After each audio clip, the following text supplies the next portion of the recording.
देखते हैं पहला क्वेश्चन क्या है। पहला क्या चीज है? हर सामाजिक विभिन्नता सामाजिक विभाजन का रूप नहीं लेती है कैसे? कह रहा है हर सामाजिक विभाजन का रूप नहीं लेती है कैसे? तो कहेंगे प्रत्येक समाज में सामाजिक विभिन्नता पाई जाती है। प्रत्येक समाज में सामाजिक विभिन्नता पाई जाती है। समाज में विभिन्न जाति, धर्म, भाषा, समुदाय, लिंग इत्यादि के लोग निवास करते हैं, मतलब रहते हैं। यह आवश्यक नहीं है कि वे राजनीतिक विभिन्नता सामाजिक विभाजन का आधार हो सके, क्योंकि भिन्न समुदाय के विचार भिन्न हो सकते हैं। मतलब किसी भी जाति धर्म का विचार सभी का क्या होता है, अलग अलग होता है, लेकिन मत या हित क्या होता है, समान होता है। इसलिए हमका हर सामाजिक विभिन्नता सामाजिक विभाजन का रूप नहीं ले पाती है। Question number 2। क्वेश्चन 2, सामाजिक अंतर कब और कैसे सामाजिक विभाजनों का रूप ले लेते हैं? सामाजिक अंतर कब और कैसे सामाजिक विभाजनों का रूप ले लेते हैं? तो कहेंगे सामाजिक अंतर एवं सामाजिक विभाजन में बहुत बड़ा अंतर पाया जाता है, क्योंकि सामाजिक विभाजन तब होता है जब अमीरी अमीरी में, बड़े छोटे में, जाति जाति में अंतर देखने को मिलता है, तो सामाजिक विभाजन का रूप ले लेता है। इसका कहने का अर्थ हुआ कि कोई गरीब व्यक्ति है और कोई अमीर व्यक्ति है, उसमें छोटे बड़े का भावना आ जाता है। और जाति जाति में मतलब कोई बड़े जाति के लोग हैं, कोई छोटे जाति के लोग हैं, इसमें क्या जो देखने का भावना मिलता है। हमारे समाज में ये सब देखने को क्या होता है, देखने को मिलता है, इसलिए सामाजिक विभाजन का रूप ले लेता है। चलिए आगे बढ़ते हैं। क्वेश्चन नंबर 3 कहेंगे सामाजिक विभाजनों की राजनीतिक के परिणाम स्वरूप ही लोकतंत्र के व्यवहार में परिवर्तन होता है। भारतीय लोकतंत्र के संदर्भ में इसे स्पष्ट करें। भारतीय लोकतंत्र के संदर्भ में इसे क्या करें, स्पष्ट करें। तो कहेंगे सामाजिक विभाजन दुनिया के अधिकतर देशों में किसी न किसी रूप से मौजूद है या रहता है, लेकिन भारतीय लोकतंत्र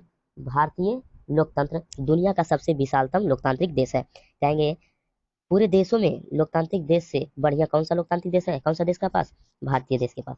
तो भारतीय लोकतंत्र दुनिया का सबसे विशालतम लोकतांत्रिक देश है। भारत में विभिन्न जाति धर्म को मानने वाले लोग निवास करते हैं।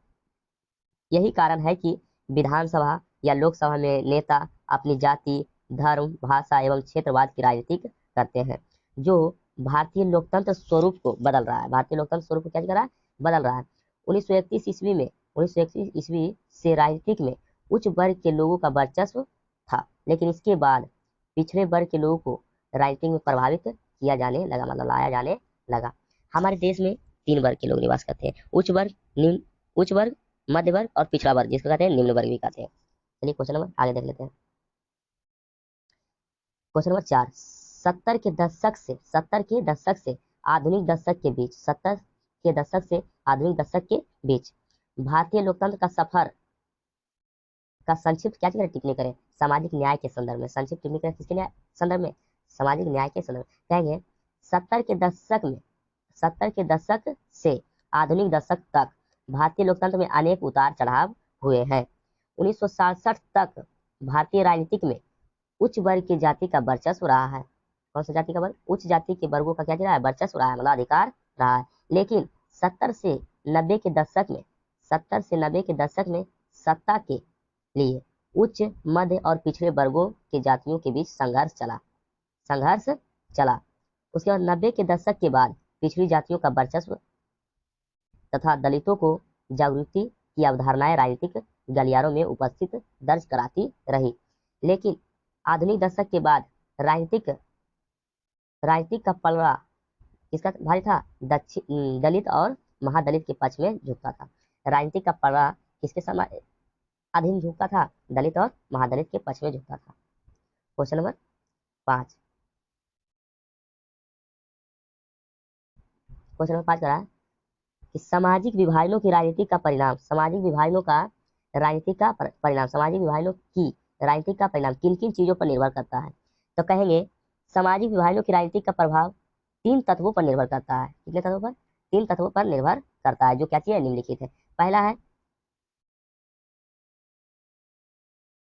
लोग अपनी पहचान या अस्तित्व तक ही सीमित रखता है। लोग अपनी पहचान या अस्तित्व तक ही सीमित रखता है, क्योंकि प्रत्येक मनुष्य में राष्ट्रीय चेतना के अलावा, अपने देश की चेतना के अलावा उपराष्ट्रीय या स्थानीय चेतना भी होती है। कोई एक घटना बाकी चेतनाओं की कीमत पर उग्र होने लगती है तो समाज में असंतुलन पैदा होती है। दूसरा है किसी समुदाय या क्षेत्र विशेष की मांगे को राजनीतिक दल कैसे उठा रहे हैं। संविधान के दायरे में आने वाला और दूसरे समुदाय को नुकसान ना पहुंचाने वाली मांगों को मान लेना आसान है। कह रहा है इसमें कहने का तात्पर्य हुआ कि राजनीतिक दल वाले लोग जो बैठे हुए हैं सत्ता में, इनकी मांगों को, जो कानून बना रहे हैं उनकी मांगों को कैसे सभी लोगों को ध्यान में रखते हुए कानून को क्या करना चाहिए, बनाना चाहिए, किसी दूसरे धर्म को नुकसान ना पहुंचे।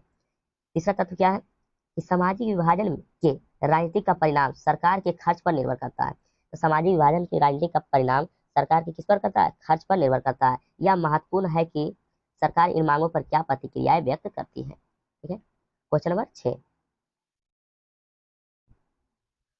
6 कह रहा है सामाजिक विभाजनों को संभालने के संदर्भ में इनमें से कौन सा बयान लोकतांत्रिक व्यवस्था पर लागू नहीं होता है। सामाजिक विभाजनों को संभालने के संदर्भ में इनमें से कौन सा बयान लोकतांत्रिक व्यवस्था पर लागू नहीं होता है। तो कहेंगे ऑब्जेक्टिव, क्या चाहिए, ऑब्जेक्टिव। इसका 4 ऑप्शन दिए हुए हैं। कितने ऑप्शन दिए हुए हैं, 4 ऑप्शन दिए हुए हैं। इसके आंसर क्या हो जाएगा, पहला ऑप्शन क्या चाहिए, लोकतांत्रिक राजनीतिक प्रतिद्वंद्विता के चलते सामाजिक विभाजनों की छाया राजनीति पर भी पड़ती है। लोकतंत्र में विभिन्न समुदाय के लिए शांतिपूर्वक ढंग से अपनी शिकायतें जारी करना संभव है। तीसरा गा लोकतंत्र सामाजिक विभाजनों को हल करने का सबसे अच्छा तरीका है। लोकतंत्र सामाजिक विभाजनों के आधार पर समाज विखंडन की ओर ले जाता है। ऑप्शन क्या हो जाएगा, आंसर का लोकतंत्र राजनीतिक प्रतिद्वंद्विता के चलते सामाजिक विभाजनों की छाया राजनीतिक पर भी प्रभाव पड़ता है। चलिए क्वेश्चन नंबर 7, ये भी क्या चाहिए, ऑब्जेक्टिव। निम्नलिखित बयानों पर विचार करें। जहां सामाजिक अंतर एक दूसरे से टकराते हैं वहां सामाजिक विभाजन होता है। सही बात है, एक दूसरे से मारम पीटी कर रहा है तो क्या होगा, सामाजिक विभाजन हो जाएगा दो जातियों में। यह संभव है कि एक व्यक्ति की कई पहचान होती है। सही बात है, एक व्यक्ति क्या होता है, कई पहचान होते हैं। कह रहा है कि सिर्फ भारत जैसे बड़े देशों में सामाजिक विभाजन होता है और कहीं देश में नहीं होता है। बिल्कुल गलत है, सिर्फ भारत में नहीं होता है बल्कि अनेक देशों में यह प्रक्रिया होती है। तो कहेंगे क्वेश्चन नंबर 7 का आंसर क्या हो गया, यहाँ ऑप्शन दिया हुआ है तो ऑप्शन में आंसर क्या हो जाएगा, का और खा किधर है, ऑप्शन बा। चलिए क्वेश्चन नंबर 8 की तरफ देख लेते हैं। निम्नलिखित व्यक्तियों में कौन लोकतंत्र में रंगभेद के विरोधी नहीं थे। ऑप्शन कितना दिया हुआ है, 4। किंग मार्टिन लूथर क्या थे, अमेरिका के थे। ये रंगभेद के क्या थे, विरोधी थे। और रंगभेद होता था तो की आवाज उठाते थे। महात्मा गांधी भी थे। ओलंपिक में क्या थे, धावक थे, टॉमी स्मिथ एवं जॉन कॉलिंस। ये भी रंगभेद के क्या थे, विरोधी थे। इसमें कारण नहीं थे तो जेडी गुड़ी क्या हो जाएंगे, लोकतंत्र में रंगभेद के विरोधी नहीं थे। ऑप्शन घ। क्वेश्चन नंबर 9, निम्नलिखित का मिलान करें। निम्नलिखित का क्या करें, मिलान करें। पाकिस्तान कैसा देश है, इस्लामिक देश है। कैसा देश है, इस्लामिक। हिंदुस्तान कैसा देश है, धर्मनिरपेक्ष देश है। इंग्लैंड कैसा है, प्रो स्टेट है। क्या चाहिए, प्रो स्टेट। चलिए क्वेश्चन नंबर 10 की तरफ देख लेते हैं।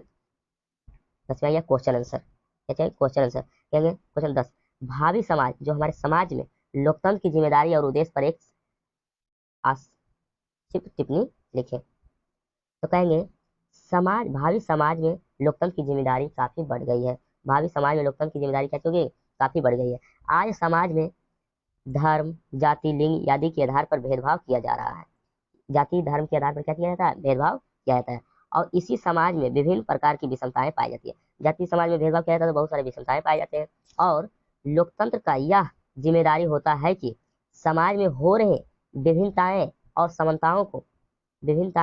और असमानताओं को के बीच सामंजस्य मतलब सुधार, सामंजस्य का मतलब क्या होता है, दोनों के बीच सामंजस्य स्थापित करना मतलब सुधार करना। तो भावी समाज की प्रतिक्रिया लोकतंत्र की सही जिम्मेदारी और उद्देश्य होना चाहिए, इन्हें की लड़ा देना चाहिए। क्या होना चाहिए, सही जिम्मेदारी उठाना चाहिए लोकतंत्र में। चलिए क्वेश्चन नंबर 11, भारत में किस तरह जातिगत असमानताएं जारी है। भारत में किस तरह जातिगत असमानताएं जारी है। तो कहेंगे हमारे समाज में, हमारे भारत देश में आज भी जातिगत असमानताएं होती है। हमारे भारत देश में आज भी जातिगत असमानताएं होती है। एक जाति के लोग दूसरे जाति के लोगों से शादी विवाह, खान पान, मेल मिलाप नहीं होता है। आज समाज में इसकी पहचान एक अलग समुदाय से किया जाता है और यह एक समुदाय दूसरे समुदाय से भिन्न होते हैं, मतलब अलग होते हैं। कैसे होते हैं? अलग होते हैं। अब ये सब देखने को मिलता है सिर्फ गांव के क्षेत्रों में, शहर के क्षेत्रों में ये सब नहीं होता है। शहर में क्योंकि एक दूसरे से क्या चाहिए, अलग जातियों से शादी विवाह किया जाता है। ये सब अभी देखने को मिलता है भारत के ग्रामीण इलाका में। कौन सा इलाका में? ग्रामीण इलाका में। चलिए क्वेश्चन नंबर 12। क्वेश्चन नंबर 12 कह रहा है, क्यों सिर्फ जाति के आधार पर भारत में चुनावी नतीजे तय नहीं हो सकते हैं? उसके दो कारण बताएं। कह रहा है क्यों सिर्फ जाति के आधार पर भारत में चुनावी नतीजे, मतलब चुनाव जाति के आधार पर क्यों नहीं किया जा सकता है? तो कहेंगे जाति के आधार पर चुनावी नतीजे तय नहीं हो सकते हैं। इसके दो कारण हैं, निम्नलिखित है। पहला कारण क्या चाहिए? देश के संसदीय क्षेत्र के चुनाव में किसी एक जाति का बहुमत नहीं होता है, अतः प्रत्येक पार्टी को चुनाव जीतने के लिए विभिन्न जाति और समुदाय के लोगों का भरोसा जीतना जरूरी होता है। ठीक है। दूसरा क्या चाहिए? यदि किसी चुनाव में एक जाति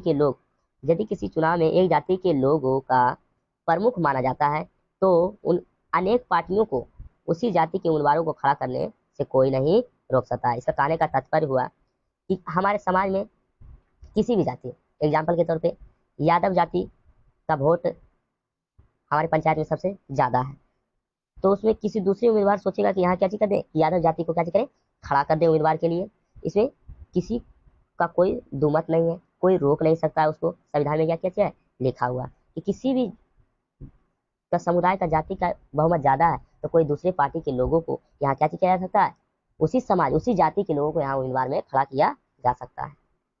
चलिए क्वेश्चन नंबर 13 कह रहा है, विभिन्न तरह की सांप्रदायिक राजनीति का ब्यौरा दें और इसके साथ साथ एक उदाहरण दें। तो कहेंगे जाति धर्म ही समुदाय का निर्माण कराता है, धर्म जाति ही समुदाय का निर्माण कराता है, तो सांप्रदायिक राजनीति का जन्म होता है। विभिन्न धर्म जाति टकराव होता है तो सांप्रदायिक कहलाता है। मतलब दो आपस में कोई जाति या धर्म के आधार पर लड़ाई झगड़ा करता है तो सांप्रदायिकता उत्पन्न होती है, कहलाता है।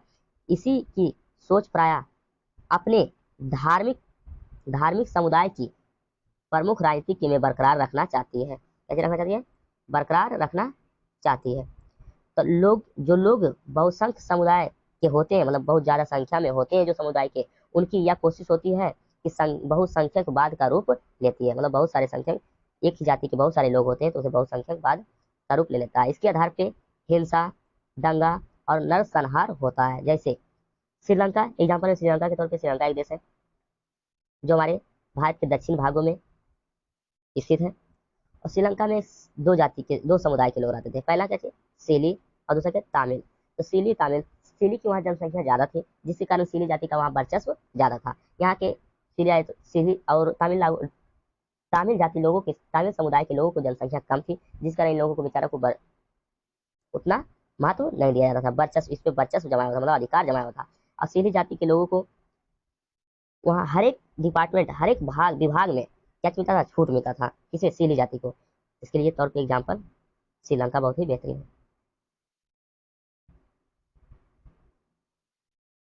चलिए क्वेश्चन नंबर देख लेते हैं 14।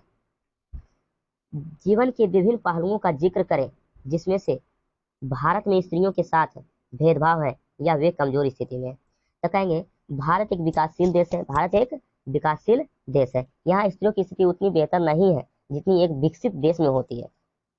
कह रहा है कि जो भारत एक विकासशील देश है लेकिन महिलाओं की यहाँ बेहतर स्थिति नहीं है जितना विकसित देश में होना चाहिए था, उतना स्थिति बेहतर नहीं है। लेकिन भारत में स्वतंत्रता प्राप्ति के से पहले स्त्रियों की स्थिति बहुत ही खराब थी या दयनीय थी। और आज़ादी के बाद स्त्रियों की स्थिति में थोड़ा बहुत बदलाव आया। आज महिलाएं डॉक्टर, इंजीनियर, वैज्ञानिक, प्रबंधक, कॉलेज और विश्वविद्यालय शिक्षक इत्यादि पेशों में दिखाई पड़ती है, मतलब विभाग में दिखाई पड़ती है। परंतु हमारे देश में महिलाओं की तस्वीर अभी भी उतनी संतोषजनक नहीं है, मतलब अभी उतना सुधार नहीं आ पाया।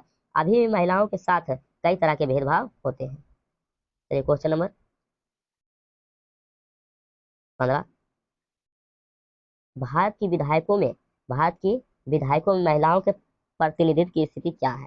भारत की विधायकों में महिलाओं के प्रतिनिधित्व की स्थिति क्या है? तो कहेंगे भारत में महिला आंदोलन की मुख्य मांगे में सत्ता में भागीदारी की मांग सर्वोपरि रही है। तो भारत में महिला आंदोलन करती तो मुख्य मांगे क्या थी? सत्ता में भागीदारी हमें देना चाहिए।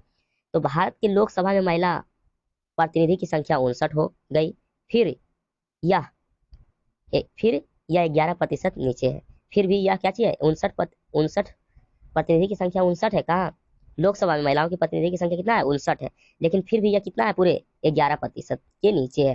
तो पिछले लोकसभा चुनाव में 40% महिलाओं की पारिवारिक पृष्ठभूमि आपराधिक थी।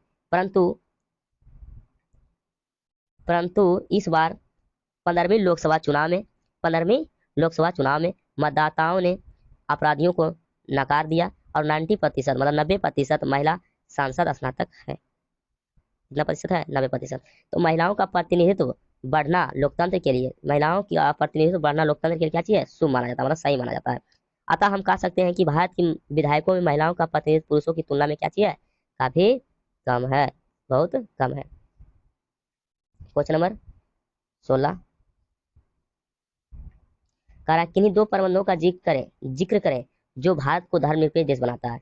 भारत को धर्मनिरपेक्ष देश बनाता है।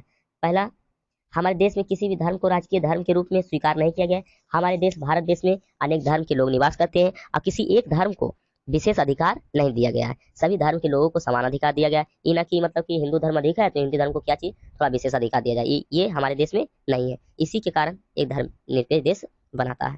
दूसरा है, हमारे संविधान के अनुसार धर्म के आधार पर किसी भी प्रकार का भेदभाव या असंवैधानिक घोषित नहीं किया गया है। मतलब कहने का अर्थ है कि हमारे संविधान में बताया गया है कि किसी भी धर्म के आधार पर भेदभाव नहीं किया जा सकता है। क्वेश्चन नंबर 17 क्या चीज? ऑब्जेक्टिव है। क्या है? ऑब्जेक्टिव। जब हम लैंगिक विभाजन की बात करते हैं तो हमारा अभिप्राय क्या होता है? हमारे सोच क्या चीज होते हैं? पहला ऑप्शन है, ऑप्शन कितने हैं? 4। पहला, स्त्रियों और पुरुषों के बीच जैविक अंतर, समाज द्वारा स्त्रियों और पुरुषों को दी गई असमान भूमिकाएं, बालक और बालिकाओं की संख्या का अनुपात, लोकतांत्रिक व्यवस्था में महिलाओं को मतदान अधिकार ना मिलना। इसमें ऑप्शन क्या चीज हो जाएगा? का। ऑप्शन का। स्त्री और पुरुषों के बीच जैविक अंतर। स्त्री और पुरुषों के बीच क्या कौन सा अंतर? जैविक अंतर। ये देख लेते हैं क्वेश्चन नंबर 18। भारत में यहाँ भारत में यहाँ औरतों के लिए आरक्षण की व्यवस्था है। कहाँ औरतों के लिए आरक्षण की व्यवस्था है? लोकसभा में है भारत में? नहीं। विधानसभा में? नहीं। मंत्रिमंडल में? नहीं। तो कौन सा में है? पंचायती राज संस्था में। पंचायती राज संस्था में। कहाँ? पंचायती राज संस्था में। चलिए क्वेश्चन नंबर 19 देख लेते हैं। सांप्रदायिक राजनीति के अर्थ संबंधी निम्न कथनों पर गौर करें, ध्यान दें। सांप्रदायिक राजनीति किस रूप पर आधारित है? किस रूप पर आधारित है? ऑप्शन का, एक धर्म दूसरे धर्म से क्या होता है? श्रेष्ठ होता है। विभिन्न धर्मों के लोग समान नागरिक के रूप में खुशी खुशी साथ रहते हैं। सही बात है। एक धर्म के अनुयायी एक समुदाय कहते हैं। सही है। एक धार्मिक समूह का प्रभुत्व बाकी सभी धर्मों पर कायम रहने में शासन की शक्ति का प्रयोग नहीं किया जा सकता है। शासन की शक्ति का प्रयोग नहीं किया जा सकता है। सही बात है। तो एक धर्म दूसरे धर्म से क्या होता है? श्रेष्ठ होता है। यह कहना क्या चाहिए? गलत है। सांप्रदायिक राजनीति का आधार पर हो जाता है। क्या हो जाता है? सांप्रदायिक राजनीति। ऑप्शन का आ रहा है क्वेश्चन नंबर 20 और इस चैप्टर का अंतिम क्वेश्चन। भारतीय संविधान के बारे में इनमें से कौन सा कथन सही है? भारतीय संविधान के बारे में इनमें से कौन सा कथन सही है? तो कहेंगे यह धर्म के आधार पर भेदभाव की मनाही करता है। मनाही मतलब मना करता है कि धर्म के आधार पर भेदभाव नहीं किया जाना चाहिए। सही बात है। ये क्या कहता है? मना करता है कि धर्म के आधार पर क्या नहीं होना चाहिए? भेदभाव हमारे देश में, हमारे समाज में नहीं किया जाना चाहिए। दूसरा क्या चाहिए? यह एक धर्म को राजकीय धर्म बनाता है। क्या संविधान बोलता है कि एक धर्म को यहाँ महत्व दिया जाए, दूसरे धर्म को नहीं दिया जाए? ये क्या चीज हो गया? गलत हो गया। क्या हो गया? गलत। सभी लोगों को कोई भी धर्म मानने की आजादी होती है। बिल्कुल सही। हमारे संविधान में दिया हुआ है कि कोई भी हिंदू धर्म मुस्लिम धर्म को मान सकता है, मुस्लिम धर्म हिंदू धर्म को मान सकता है। कोई धर्म को क्या कर सकता है? मान सकता है। किसी धार्मिक समुदाय में सभी नागरिकों को बराबरी का अधिकार देता है। तो कह रहा है कि सभी धर्म के नागरिकों का क्या मिलता है? हमारे देश में बराबरी का अधिकार मिलता है। क्या हो गया? सही है। गलत कौन है? हाँ, किसी एक धर्म को राजकीय अधिकार नहीं दिया गया हमारे भारत देश में। चलिए आज के लिए इतना ही। आप लोगों को बढ़िया लगा तो चैनल को सब्सक्राइब कीजिए, शेयर कीजिए अपने दोस्तों के साथ। Thank you so much. अगले वीडियो बने रहने के लिए आप लोग बेल आइकन को दबाना ना भूलें।